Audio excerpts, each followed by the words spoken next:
Today we're going to be starting a series of work where we're going to be using books and pages of books to do our artwork on.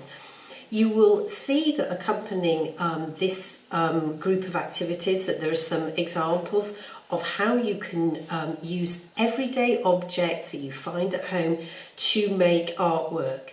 And you'll see on the accompanying PowerPoint page where I've shown you some work where you can draw around objects and you can use shading techniques, linear shading techniques, to create really interesting effects with some really simple objects. And the choice of these objects is very much about the things that we use every day at home. Our knives, forks, spoons that we use for eating, we probably don't really think about them every day. How we use scissors a lot for our art as well. You could even add drawing around pencils, you can draw around paintbrushes, you could use a whole variety of things for this sort of effect. So I want you to have a go at doing this. And what is interesting about this is the way that we are hiding some of the text but leaving other parts blank to make our artwork. And this is a process that was used very much by a British artist called Tom Phillips. He's a Royal Academician, a very well-known British artist, and he's well known for the fact that he creates artworks where he hides and then reveals part of text as well. So the next thing we're going to do is we're going to take this idea of Tom Phillips's work and create some small pieces of work using books. You will have received a page of a book, but I'm hoping that at home you might be able to find another old book that somebody in your family is happy for you to tear apart so that you've got more pages to work from. Some text, a bit like some of the pages I sent to you, it's very small text, very dense, very compact. Some books you might find that the text, this is a Michael Morpurgo book, it's much more spread out, and that will obviously give you a different effect. You might also want to look at the colour of the paper as well. Sometimes the more yellowy tones are more interesting to work on. Okay, you'll see on the PowerPoint that I've accompanied examples of where artists have done work where they pick out and create a story by the way that they identify single words within a piece of text. And it's almost like as if you're creating a little story or finding a little snippet of a poem. It doesn't necessarily have to make perfect sense, but that might feed into the idea that you are looking at. So here on this page, I saw in England a man falling and all those rotting ships. Words that are just taken randomly from that page of text, and then the idea of waves and a ship has been put into this. So you'll see, as I say, examples of different artists. You can do things that are very abstract. It doesn't have to be a realistic image on the page. Some are just with pattern or shapes or colour. I would like you to, alongside having done this work pen, do one piece where you're using your watercolours as well. And I'm thinking of the idea of us and the idea of maybe a planet with the sky or the universe around, or it could be just abstract shapes in many ways. But I'm going to use this because of the Tom Phillips piece that I've seen to work with. So what I'm going to do first, and I've already started looking on this piece of text here, is that I've picked out some phrases from this rather quite sort of dull piece of writing about riding a horse through the countryside. And I've picked out, and it took me a little bit of time to pick out these words, I go out every morning to seize and naturally learn with my own eyes.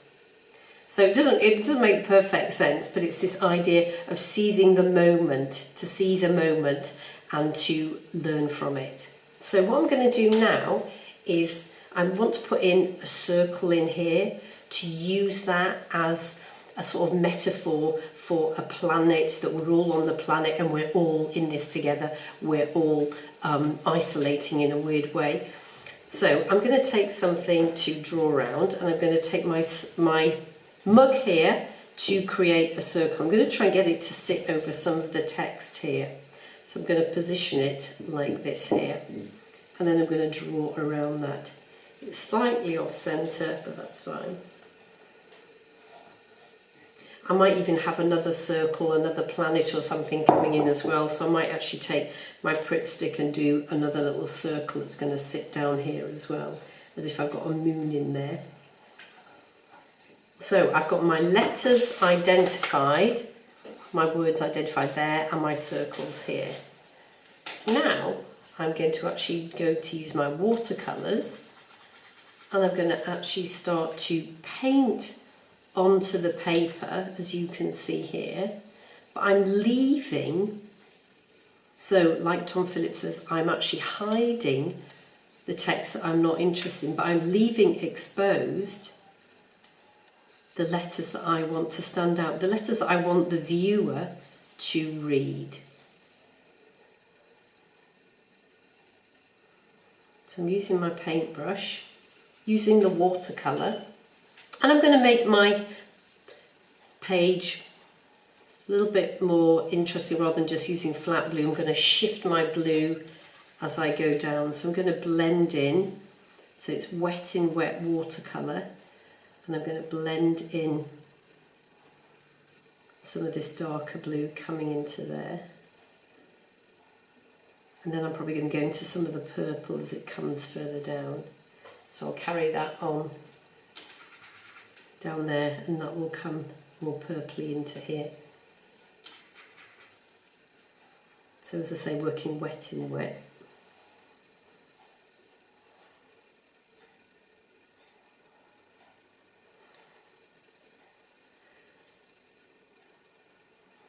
As I say, when you start looking at doing these little, sort of almost like little poems from the writing, you start with quite an open mind, and then you start to think of words you do want to be there, and it can be sort of quite frustrating, but then very interesting what you end up with.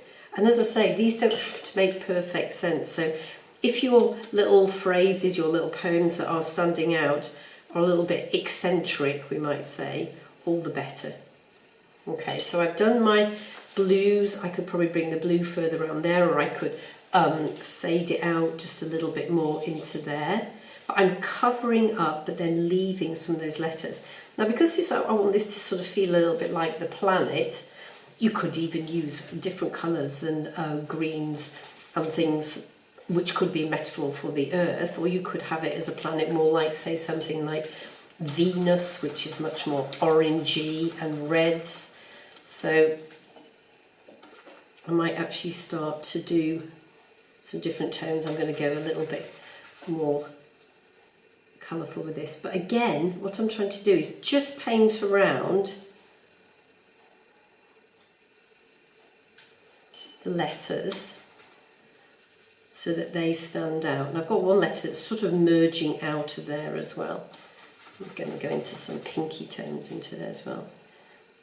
And I'm working reasonably quickly so that my colours blend into each other. You can see that I'm going backwards and forwards with my colour as well.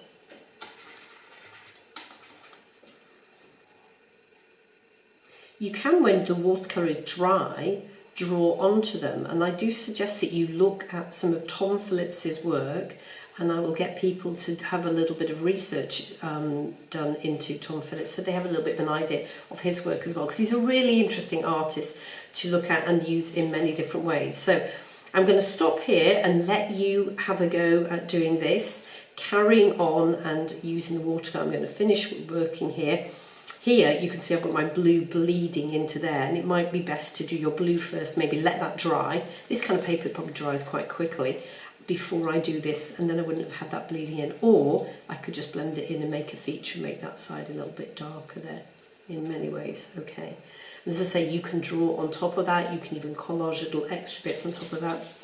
But here we have a really interesting pair of artworks, one using very direct drawing and one a more imaginative approach where we are incorporating the text into the work as well. Okay, enjoy that process.